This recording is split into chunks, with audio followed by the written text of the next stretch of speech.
Hey, what's up guys? This is Anthony from Anthony's Customs, and for this review I am looking at the Joyride Halo 2 ODST. I think it's from Halo 2. It might be Halo 1, I don't remember. I think Halo 2 though. Somebody requested that I review this. I thought I did a long time ago, but apparently I didn't. This is a really old figure, guys. It came out a long time ago. I couldn't find the exact date, but it's at least 10 years old. I want to say 10. You know what? It could be 9, to be completely honest. I'm not sure, so I'll just stop talking about that. And let's look at the figure. He stands about 7 inches tall, which gives him about a height of 18 centimeters. So he's definitely got some size to him. This was a larger line of figures compared to the McFarlane figures that we have now. And to be completely honest, I'm not entirely sure which accessories he came with, but I believe it was the Magnum, which has the removable magazine, which is a really cool feature for an old figure that wasn't a super expensive figure. So he's got the Magnum. I believe he came with the battle rifle. It also has the removable magazine, but I can't seem to find it. I think one of the cats took it probably. But it has a little bit of paint on there and some pretty nice detail. I'm not sure if he came with the shotgun.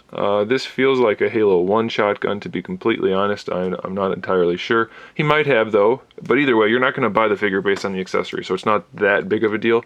And then he has the knife that goes in the sheath in the back there.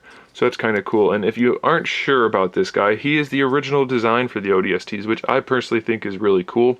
Not nearly as armored as the current design, but still a cool figure, and they have that nice vacuum chrome visor, so that's pretty nice. So let's talk about paint. He does have some paint applications. You can see the kind of gray camo going throughout his undersuit. The majority of the body is just plain old black, same thing for all the armor and hands and helmet. Then we have some gray for the boots, a little bit of black mixed in, so enough variation that it doesn't look too junky. It looks pretty good, I think, for being a super old $10 figure. As far as articulation goes, you can rotate the head from side to side. The collar does get in the way a little bit, but you can still move it enough to be functional. Shoulders have a fixed hinge, so they go up and down. The armor gets in the way for that a little bit. And then, of course, it swivels around like that.